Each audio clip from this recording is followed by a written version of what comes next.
Presentation. The views and or opinions expressed do not necessarily reflect those of the staff and management of KWAM.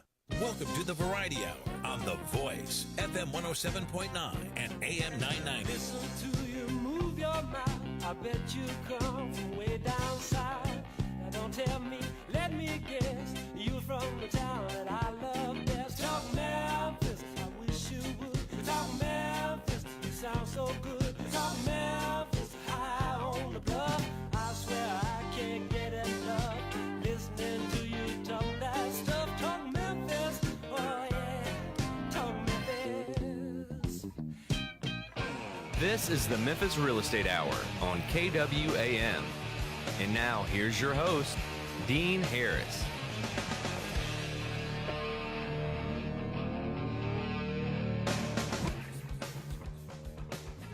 All right, good morning, everybody. Welcome to the Memphis Real Estate Hour.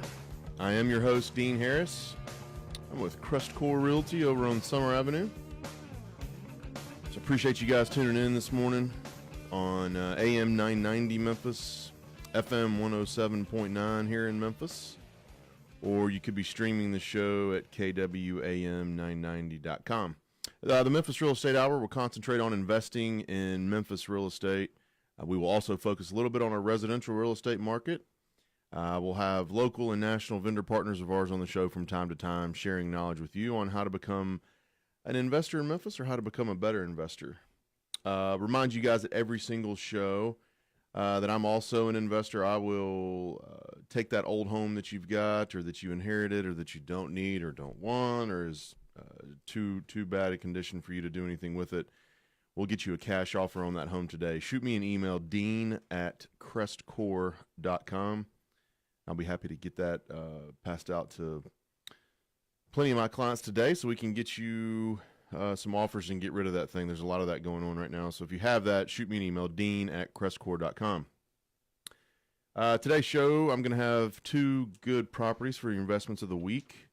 These are good occupied cash flowing homes. So I know you'll be able to call me today and buy those today, I'm sure. So Facebook Live, guys, we're on Facebook Live as we are every week that we do the show. So go to the show's Facebook page, The Memphis Real Estate Hour. You can tune in today live and watch us, or you can download or look at some of the old past shows that are on the Facebook page. I think there's 45 or 50 shows now that are on the show's Facebook page. You can go back and listen. They're all titled, so we've got several really good topics on there for you to go back and watch. Today, we will be talking about top mistakes by do-it-yourself landlords. I've got Dan Butler in the studio with me. Dan, welcome to the show. Good morning.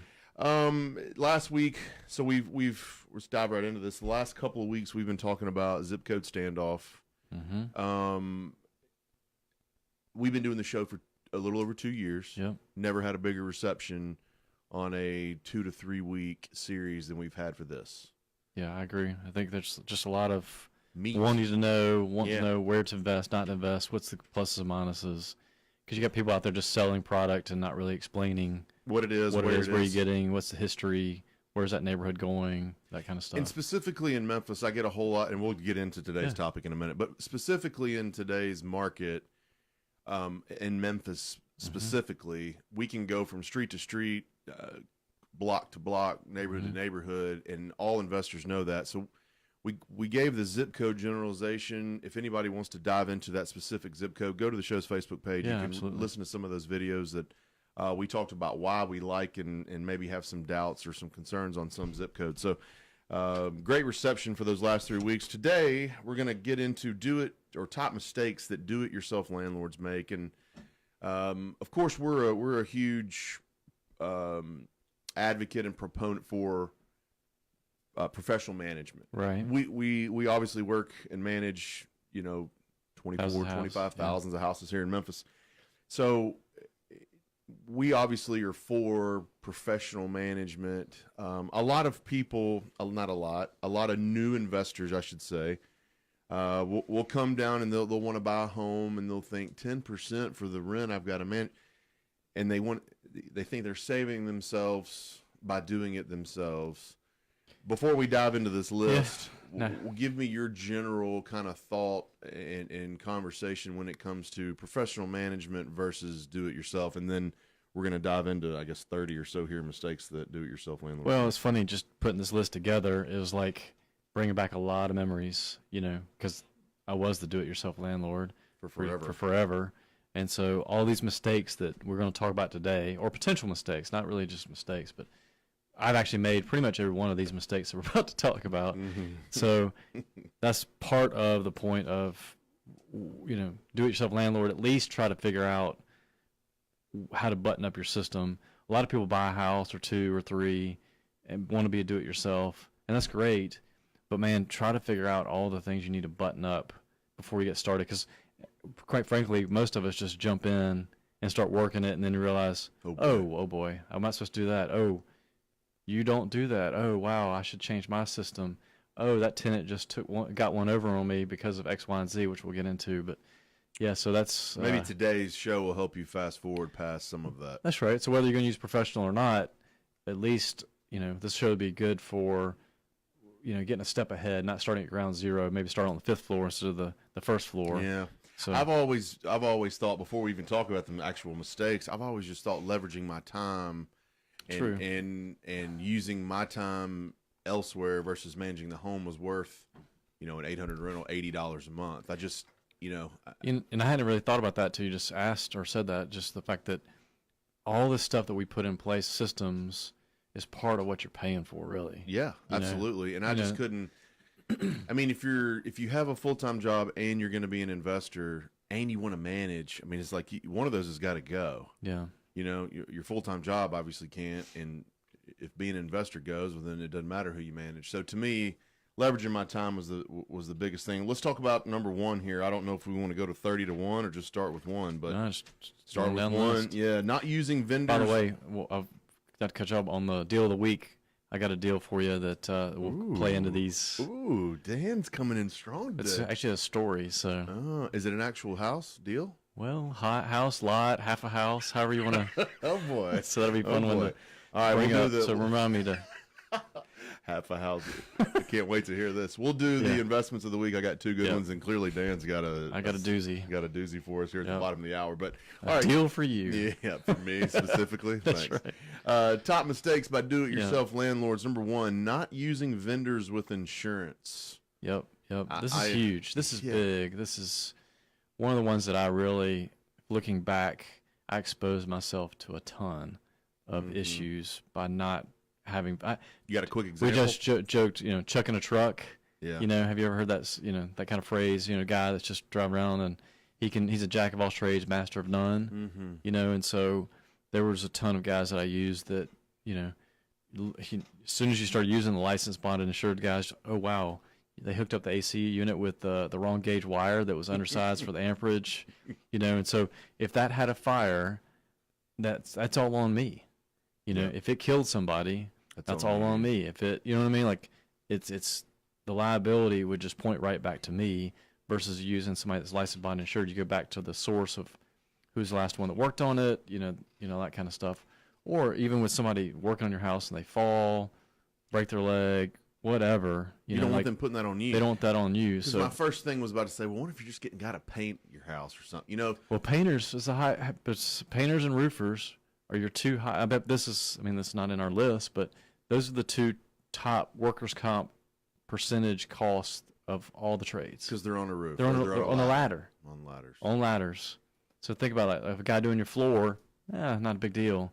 A guy that's doing some carpentry and cutting some wood around your doors and all that stuff, he's not really on ladders that much, So. But your roofers and roofers painters, and painters. Who's going to paint that gable and who's going to paint that, where the guy just changed the wood for your roof. That's got to be painted. So. That's right. Huge deal with liability. All right, so number one was not using vendors with insurance, the liability part of it. Number two, not having a vendor agreement. Explain what that means. So most people just go out and just, hey, go do my house. Give me a scope of work, go do my house. Yeah. And there's no sort of agreement. So, one thing that we've really pushed hard for is just vendor agreements that say, we commit to timelines, we commit to payment schedules, we commit to what a punch list and how long you have to get that punch list done. Otherwise, the job's going to go on forever. the quality of work. You don't agree on how you're going to, complete that scope of work. So the agreement includes, give me your workers' comp, give me your, put me on your liability insurance so that I'm additionally insured, like just little stuff like that. Take the extra step. Yeah. Yeah. Not having a vendor agreement, how do you hold them accountable? Terms to look for. These are all things that you need to figure out in your vendor agreement before you have these folks work on your property. Number 3, paying vendors before the job is complete. Here's one that I see all the time. Oh, all the time. A vendor will get his full payment, and the job will be about 90% completed.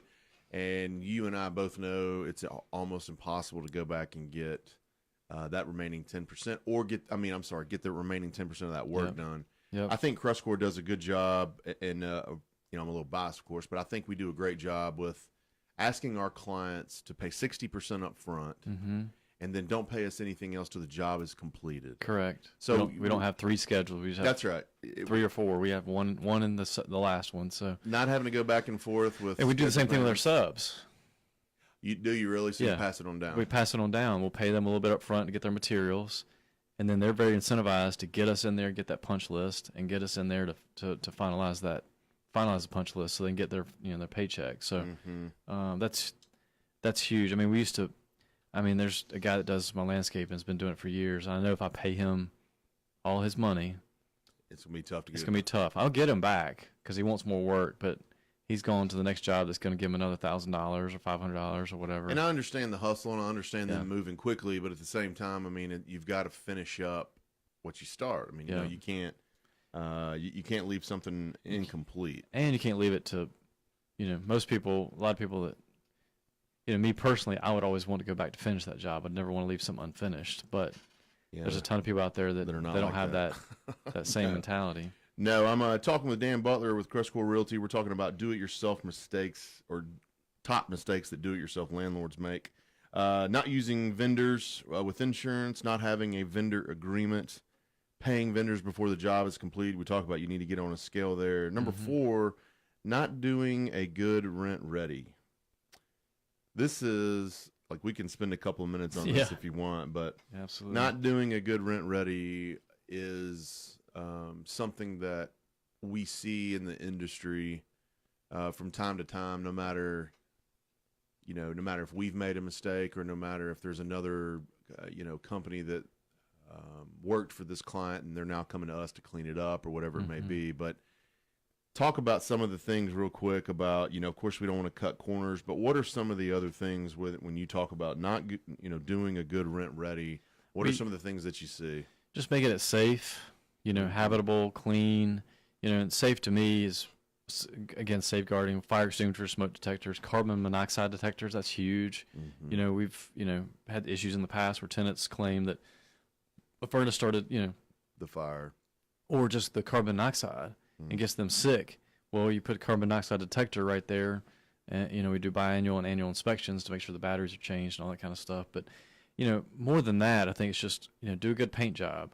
There's some apartments I looked at last week on Poplar down in the medical district, and I was just like, man, this guy just slapped lipstick on a pig.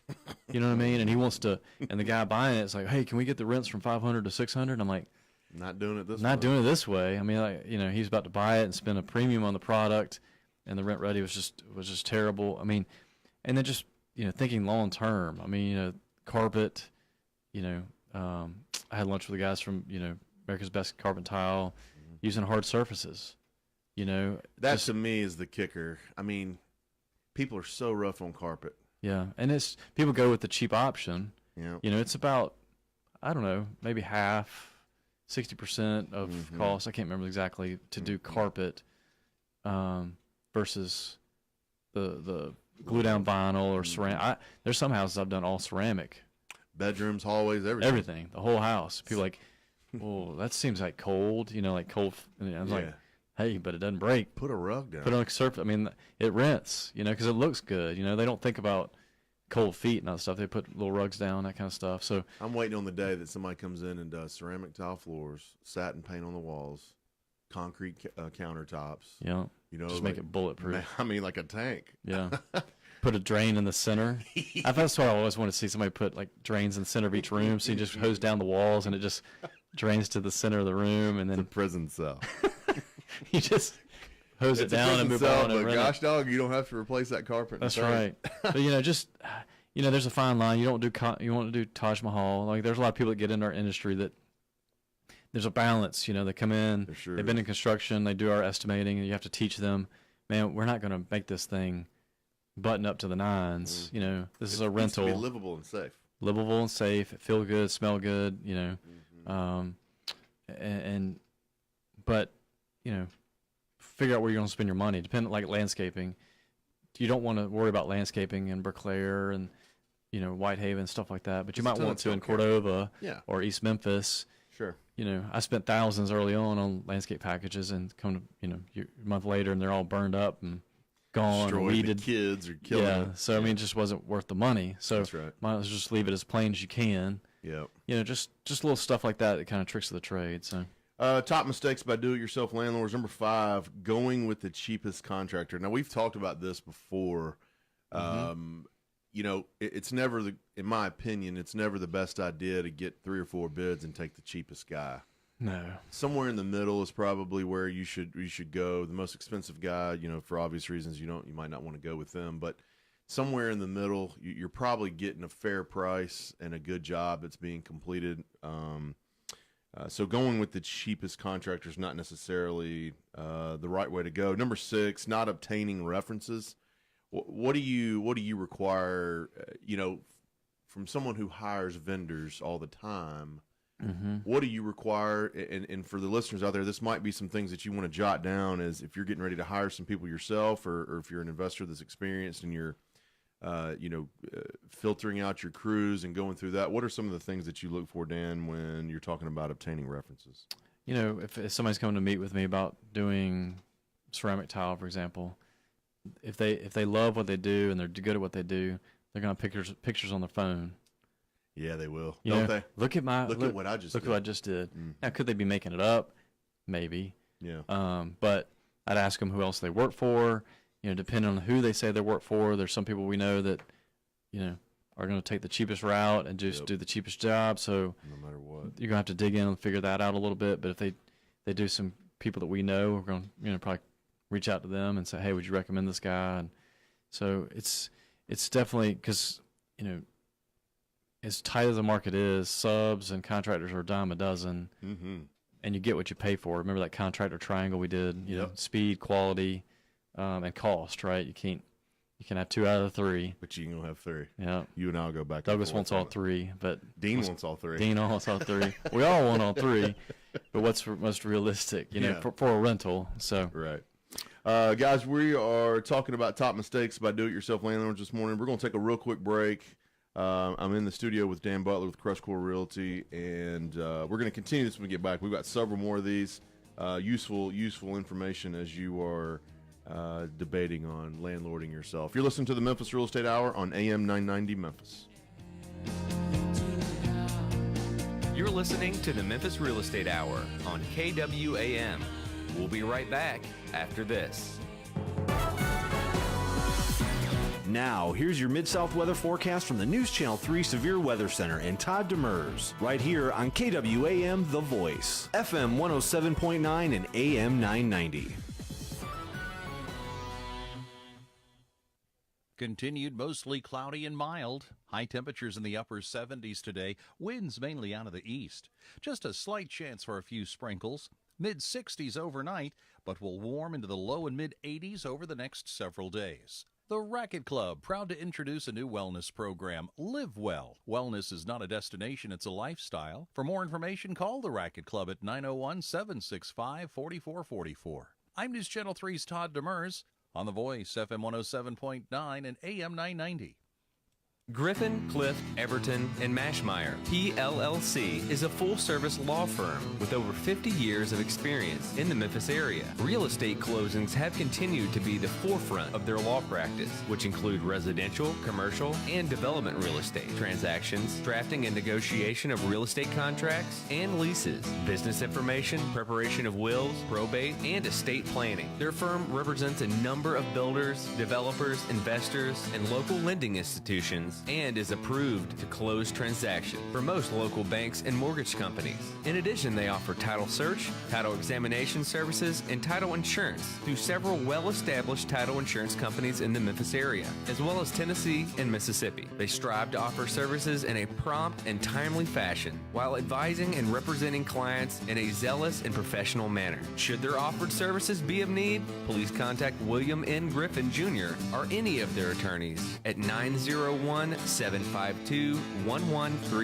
They can also be found online at www.gcemlaw.com or on Facebook. Is it a good time to buy or refi? Is it a buyer's market or a seller's market? Are interest rates going sky high soon? Hi, I'm Ludi Calloway, the mortgage lady at iBank Mortgage. I tell my customers to ask questions, get answers. So join me every Monday morning at 8 and I will tell you what's going on in today's still changing mortgage world. Remember, most people think about mortgages a few times in their lives. I think about them every single day. Tune in Mondays at 8. CBS Money Watch. Governor Jerry Brown signed an executive order that sets a goal of generating all the state's electricity from clean sources by 2045. The governor said he hopes California can be a model for the rest of the country. The new tax laws could leave a lot of people owing money when they file their 2018 returns. That's according to the Government Accountability Office. It estimates that more than 4.5 million taxpayers are coming up short on their paycheck withholding amounts. And unless they adjust those numbers, they're going to have to pay up come April 15th. And that's your CBS Money Watch report. For more, head to cbsmoneywatch.com. At the New York Stock Exchange, I'm Diane King Hall. To prevent muscle cramps in your legs and feet, use TheraWorks Relief. This fast-acting foam is clinically proven to relieve leg and foot cramps. Get TheraWorks Relief today at select Walgreens, CVS, and Rite Aid pharmacies or TheraWorksRelief.com. Ask your pharmacist for TheraWorks Relief. You're listening to the Memphis Real Estate Hour on KWAM. And now, here's your host, Dean Harris. All right, welcome back. Let's see here. Talking about top mistakes by do-it-yourself landlords today, but first, I'm going to give you some free money. Dan, you love this, don't you? Free money, guys. You just got to spend a little bit to get it. So here we go. I've got two investments of the week. They're both in Raleigh, 38128. Really good zip code that is, in my opinion, trending up. Mm-hmm. Got a lot of good feedback here lately from Raleigh and some of the deals that they're getting. All right. First one, 4179 Time Street. 3-bedroom, 1-bath. $46,900. This one's occupied for $720. 4179 Time Street, 3-bedroom, 1-bath, occupied at $720, $46,900. Number two, 3344 James Road, right through the middle of Raleigh, east to west. It's a 2-bedroom, 1-bath, occupied at $650. This one's also $46,900. So maybe we can get you a deal a little bit on this 2-bedroom. But for $93,000, $94,000, we're collecting $1,370 in rent. So I try to package these up for you guys so you can see kind of coming in buying 2 or 3 at a time, kind of what the return would be, what the numbers are. In this situation for $1,370 and $94,000, I mean it's 2 good rental properties. These are brick homes. I mean I'm looking at them now. These are great. So any questions on these two? Go to the website, www.CrestCoreRealty.com, to check out all the investments of the week and then all of our other listings. And if you have questions about these specific two, you can email me, dean@CrestCore.com. These 2 good ones in Raleigh. Dan, you've got another investment of the week I'm dying to hear about. So what you got? Man, it was a long weekend. Got an email from the team that had a little fire little, quote unquote, up in Berkeley. And I'm like, okay, well, hopefully everybody's okay. Let us know, if we need to do anything. Let's get the tenant relocated. And just didn't think much of it. Thought maybe it was a little kitchen fire. And then I got the updated pictures yesterday or morning, and half the house was gone. I'm like, where'd the other half go? Yeah, I'm laughing, but I'm not. I'm crying inside. Crying inside. Yeah. So the tenant apparently was cooking something out in the carport, and then just boom. Did it explode? I don't know. I haven't got all the details yet, but heard we made the news. All right. So learning in a situation like that, is the tenant responsible, or are you the landlord owner? The tenant's not going to have insurance to cover something like that. I mean, that's why you do have your property insurance, your for stuff that happens, fire, flood, storm, whatever. So what are you going to go scrap it or scrape the house? Scrape the lot. So if anybody wants a lot in Berkeley that wants to build a brand new house, give me a shout. I'll be glad to hook them up. So that was my deal of the week. So you got an empty lot with half a house on it in Berkeley, and you got a good 2-house package here in Raleigh. Take your pick. So take your poison. I'm trying to figure out how to make mine free money. That's right. Yeah, yours is a little. Owner finance a lot. How about that? That's next to free. Yeah. Might as well. Right. You guys, let me know if you have any questions on the investment of the week. Let's get back to top mistakes made by do-it-yourself landlords. We've already covered not using vendors with insurance, not having a vendor agreement, paying vendors before the job is complete, not doing a good rent ready, cutting corners, that sort of thing, going with the cheapest contractor, not obtaining references, and then number 7, not marketing the property. How often do you see that? Especially for the do-it-yourself landlord, I see that a ton. The red and white Lowe's for rent sign, that's typically what you see, or a little white, sign that they've handwritten for rent with the phone number, and that's all they do, and which is great. I mean, when you ask, out-of-state investors ask the main marketing, it is your front yard sign, but man, with the digital age and everything else, and people searching from their office and their desk and their phone, you're missing out on a ton of. So I like to look at it as casting a net. Yeah. Casting that net, if you want, potential of 100 applicants, or you want a potential of 5. Yep. And then you pick the best of the best. Your does that make sense? It's just odds and statistics. Oh, your chances are much better to get a quality tenant. Yeah. If you market to different places. Is there some place specific that you either don't go or do go? No, I mean Zillow, Trulia, Craigslist is big. Just be careful with Craigslist. There's a lot of scammers. Yeah, send me your deposit. Yeah, I ran into that for a bike this weekend. Trying to buy a bike, and this guy send me money, Western Union. Yeah, sure. I'm out in Colorado. I was like, man, this still exists. But yeah, so watch out for scammers. We've had people that latch onto our ads, and then instead of the rent being $800, they put it at $500. Which. For our listeners out there that rent houses, I mean, just know that if something sounds too good to be true, then it's probably too good to be true. So well, and I would never send any money to anybody just blatantly that you not know. Do some research. That's right. Number 8, not pricing the property appropriately. Yep. I get a lot of this now. I have a lot of investors. I'll tell them what the rent potentially is, $700. I think, Dean, I think I can probably get $800. Chances are good here. You can't. If the rent is the rent here, and there's so many different rent ranges available. If an 800 rental is an 800 rental, and a 900 rental is a 900 rental, and they're often in 2 different areas. Yeah. Well, I think you can go both ways. You can go too high or you can go too low. And what I would say to your point, out-of-state investors are pushing you to go too high because they're trying to get that return on their cash. Do-it-yourself tends to be low. Because Miss Betty's been there for 10 years, and I know rent's in the area probably $750, but I'm $600. She still stays and pays every month, and I get that. You just need to go incrementally, have a system in place, $25 a year, $20 a year, something to get you back to market rate.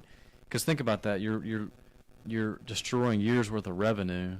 Years by keeping yourself and your value to sell. Because I'm telling you, if you ever want to sell it, investors coming here to look. They want to see the last year or so, rent log or ledger that you keep up with. Well, think about, so for an example, if they were at $600 and now market at $750, just call it $100 difference instead of $150, just for simple math. Over 10 years, that tenant stayed. They're loving it because it's the cheapest thing in the net. They know they can't get any cheaper. But now $100 times 12, $1,200 times 10, $12,000 pays for water heater, HVAC, and the roof. Does that make sense? In 10 pays years, the home off that much faster. That's true. Something. Options. Yeah, right. no, you're definitely.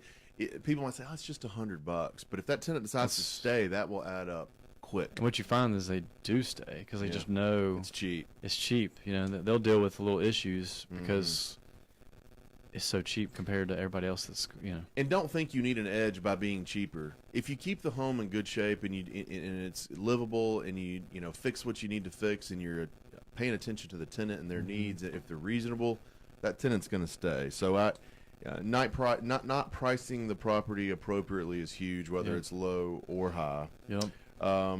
Number 10, allowing the tenant to move in without a deposit.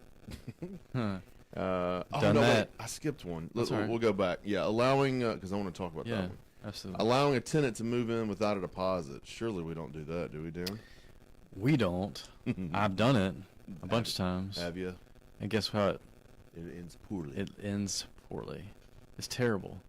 So I totally remember a house on Given. I mean, this is why it's just. I mean, this is like over 10 years ago. Guy said, "Oh man, I'll fix this. I'll fix this." He gave me $600. Move in. I'm like, man, I saved myself $1,500. Well, I got one over on him. Kind of that feeling, like, oh, this is a great deal. It's a great good deal for him. It's a great deal for me because I don't have to spend the money, $1,500. Yeah. Well, that's the last $600 that's the last money I ever saw from him. So 3 months later, I'm evicting him. What's he saying? And do you think that all that work was done? Oh, heavens no. No. It was all left the same way that when I first rented it to him. So then I had lost $1,800 and had to spend the $1,500 and go another 2 months of vacancy because you're getting it ready and putting it back on the market and find the right tenant. $3,000 loss. Oh, at least. So don't ever do that. That's a big no-no. Always. If somebody can't pay you the deposit, they don't need to be your tenant. They don't need to be your tenant. That's and people do it yourself. I got caught up in that. Like you want that cat. You see that $600 and not spending $1,500.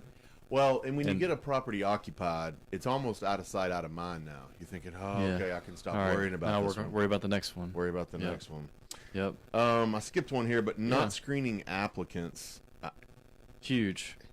I mean, the biggest thing I think we'll talk about today is the screening of applicants when it comes to do-it-yourself landlords. Talk about a little bit.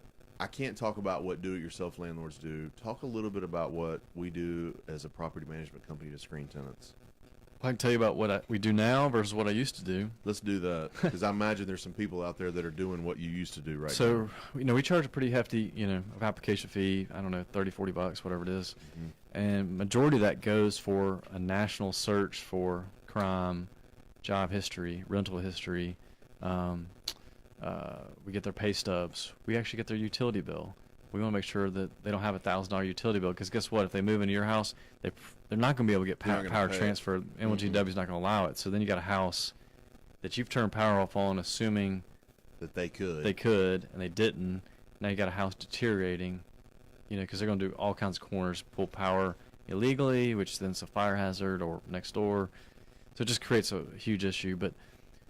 And then getting references from previous landlords, all that kind of stuff is huge. So you're just peeling back that onion.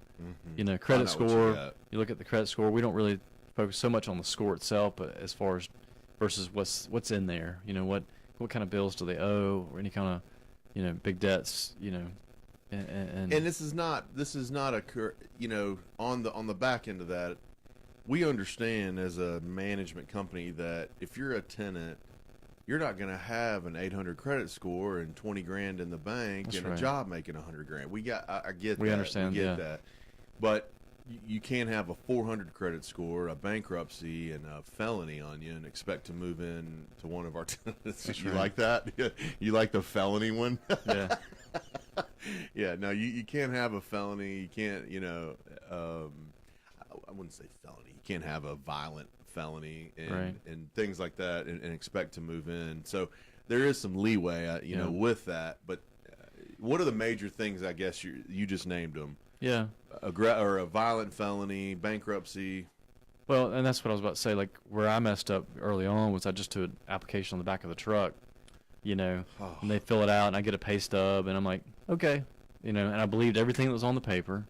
Yeah. A lot of times I'd have invalid socials. It was somebody else's social, pay stubs that were made up, or they just started working a week ago. I'm trying to think what else. Oh, man. I mean, just every story that you could think of that we end up, that I just would take because it was an application, they were ready to move in, and I didn't do my due diligence. And you're in your truck riding around with applications and collecting rent. First, really, seriously, a handwritten or an Excel version of the app I did. Hand it to them, do it on the truck, get their money on the truck, and be done. I feel like I was successful because I rented a place. Now I'm down to 8 vacancies instead of 9 or whatever. But that was not the right way to go about it. Because think about it. If you didn't check their felonies, for example, and there is that predator or something like that on their file, and you put them into a house, that's on you, bud. And then they do something to a neighbor or something. Guess who they're coming after? Mm-hmm. You're getting yanked into that lawsuit or that issue. You know what I mean? Like, because you place that tenant. You place that tenant. So you got to really watch. Don't just dismiss backgrounds and previous jobs and all that stuff. So that, to me, that's the biggest mistake. And then I hear people say, "Well, this company can rent my house super quick," and it's usually a smaller company. And you start digging in a little bit, and there are no files. Right. You know what I mean? Like, there's a lease, usually a 1 or 2 pager, but the application is terrible. There's no background check. There's no history on that tenant, and they just put a body in it. And we've helped clients buy plenty of places, especially like apartments in certain areas that I call them ghost tenants. They've just basically put a body in there. And just maybe getting ready to sell it. Yep, I'm getting ready to sell it, so they just put bodies in. I talked to a guy last week, just encouraged him to get the ledgers and the applications and really understand what kind of tenants he had, because I didn't want to take that over. I look at it from the management side. I take that over, and all of a sudden, it's your headache. 5 tenants out of 20 are gone the first month because they weren't really tenants in the first place. So anyway, talking about top mistakes made by do-it-yourself landlords. We're going to take one more real quick break here. I'm talking with Dan Butler with CrestCore Realty about our do-it-yourself landlord mistakes here. We got several more to cover here. You guys stay tuned. You're listening to the Memphis Real Estate Hour on FM 107.9 The Voice.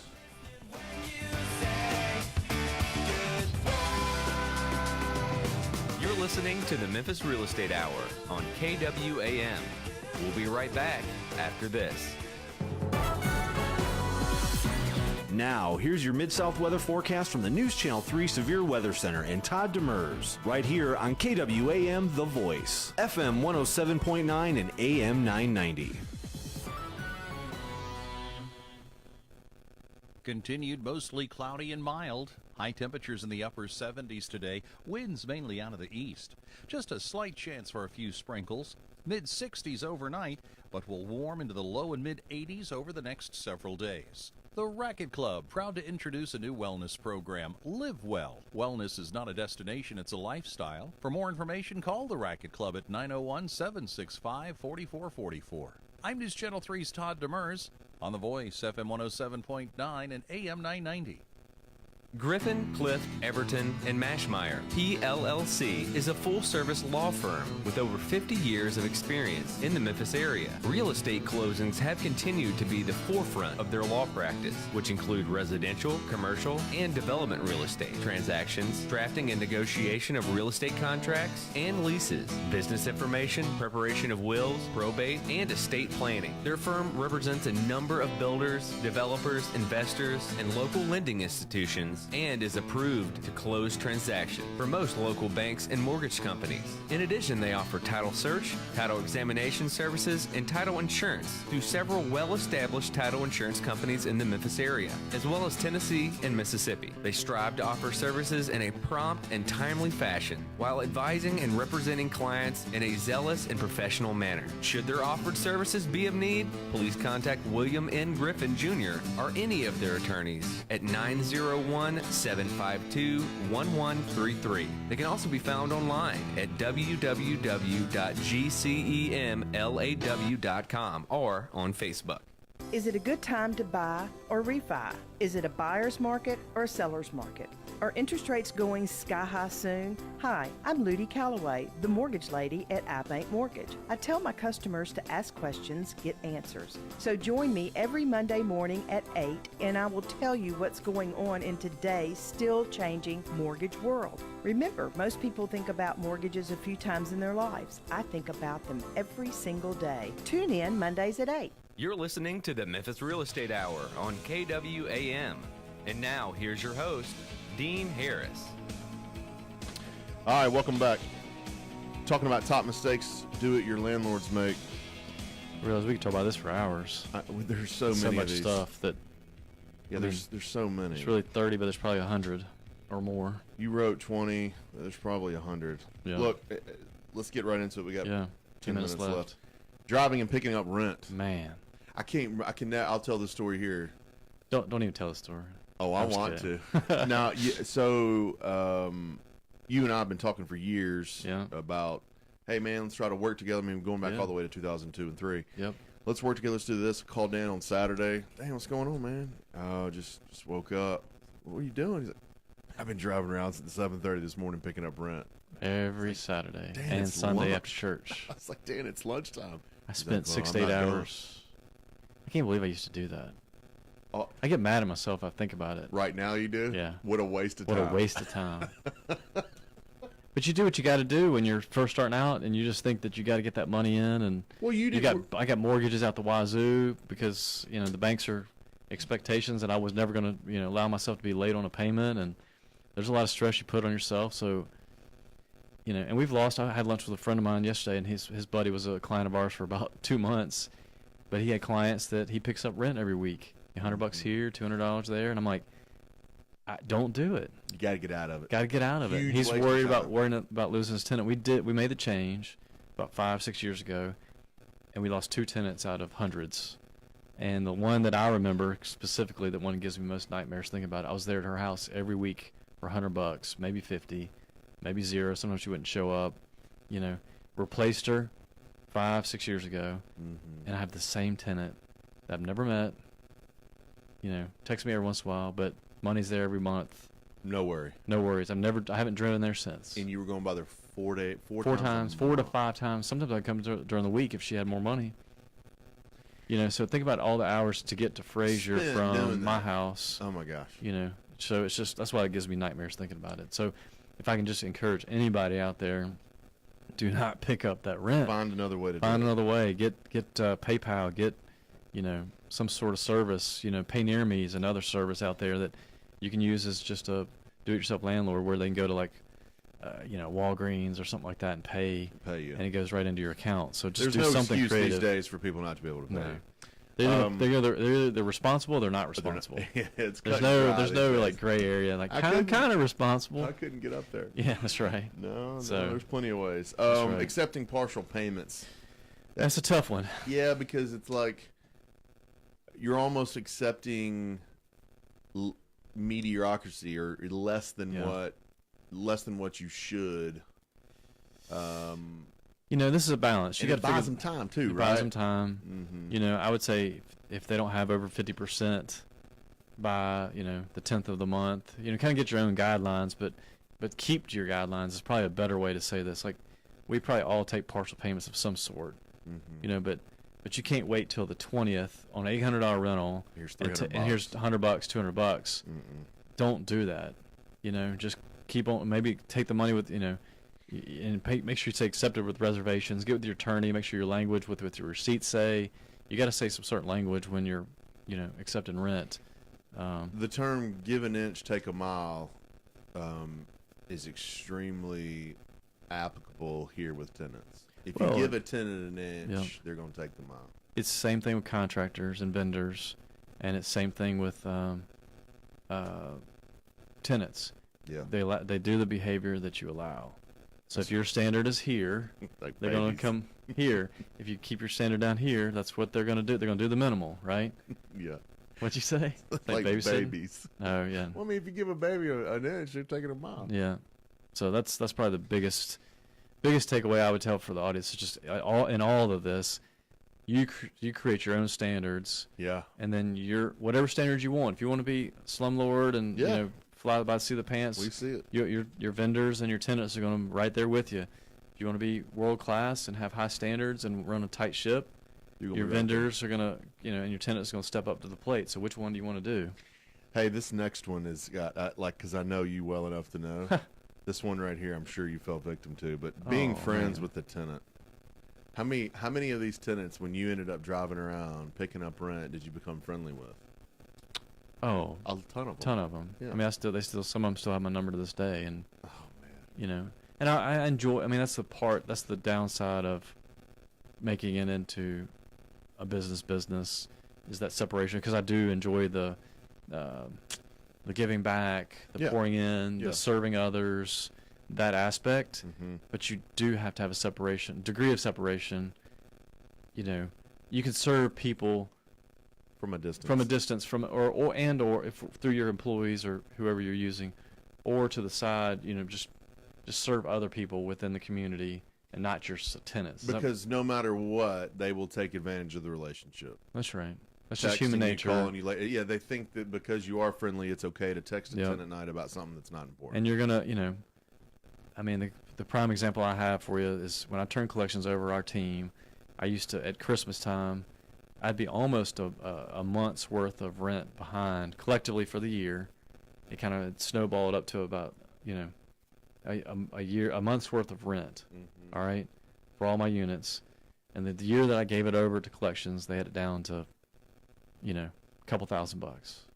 Yeah. See, there's the difference. Versus tens of thousands. That's the meat that you ought to hear if you're an investor. That was the objective. The team was just after getting the rent, treating with humility and respect, but they were getting that rent and bringing it in and treating them right.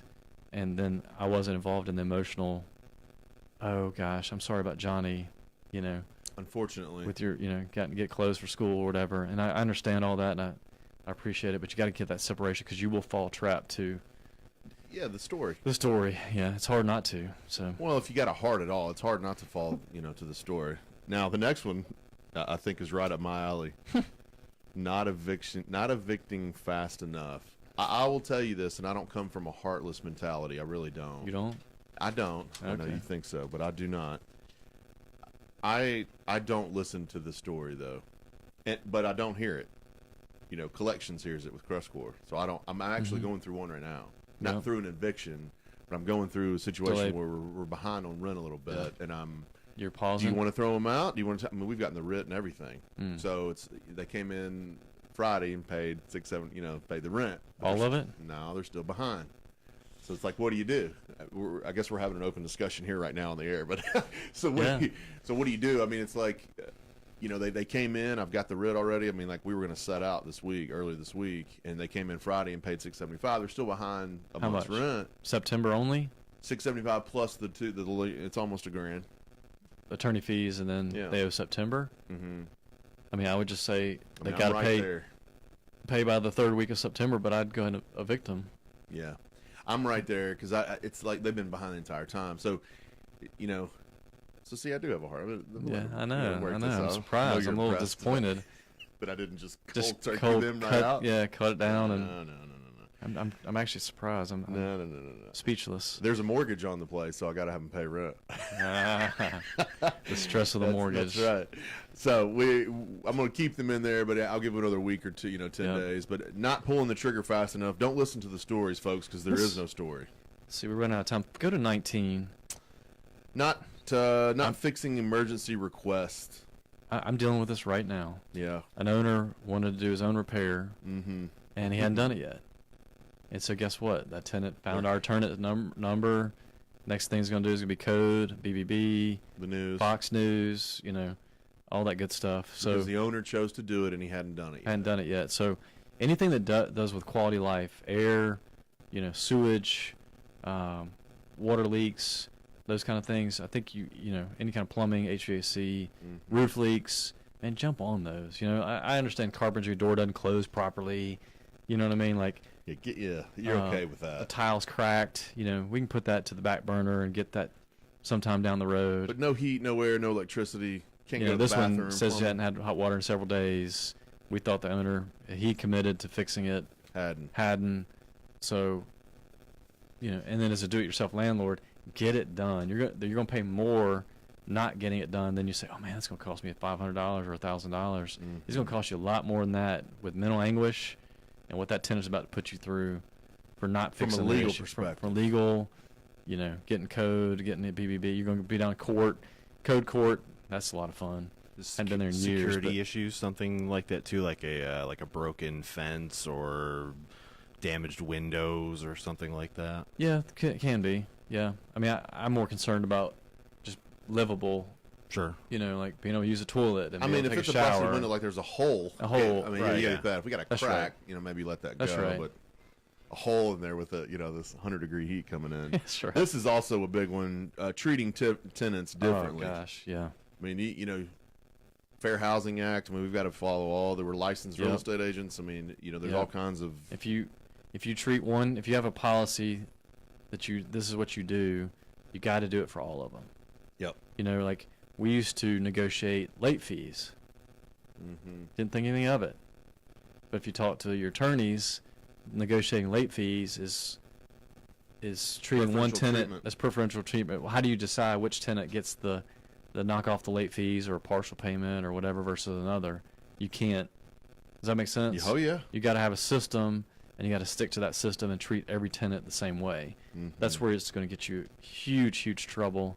Landlord-Tenant Act, Fair Housing Law. All kinds of stuff. That's a big one because and people don't think about that. Oh, well, I just made a deal. And, when you're a do-it-yourself landlord, you got a few houses, you probably fly on the radar, but all it takes is that one bad tenant that just is playing the system and knows how to work you, and you're going to be in a lot of trouble. So, not performing move-in and move-out inspections. To me, this is a cardinal rule. You got to know what condition the home is in when you're moving in, and what condition it is when they're moving out. Absolutely. How do you hold the deposit, which plays into the escrow account. And I was guilty of this early on. Like, you got to keep that in. If you got deposits, you got to keep that in a separate account, non-interest bearing, designated for deposits.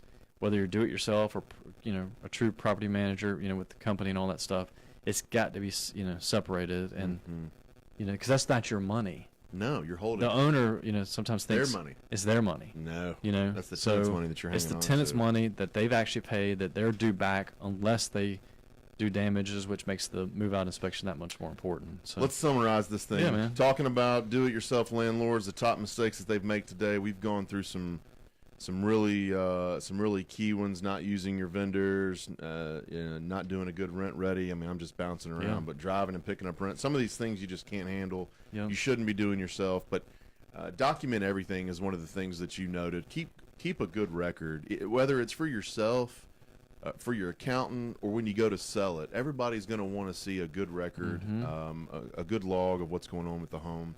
Decide how you want to live your life. You can speak to this, but driving around picking up rent for years like you did is not a way you wanted to live your life. No, man, it was yeah. Yes, that's right. Tenants will do the behavior that you allow. It's almost like I hate to compare them to a baby, but if you allow a young boy or a young girl to misbehave and they're going to keep doing it. It's the very same thing with the tenant. If you allow things like that, they're going to continue. Time is money, and liability is a big deal, so don't miss it or don't dismiss it. I appreciate you coming on today. This is a great topic. I'm really excited to get this information out to our investors out there. If you guys have any questions, shoot me an email, dean@CrestCore.com. Appreciate you listening to the Memphis Real Estate Hour. We'll be back next Tuesday at 8 a.m. See you.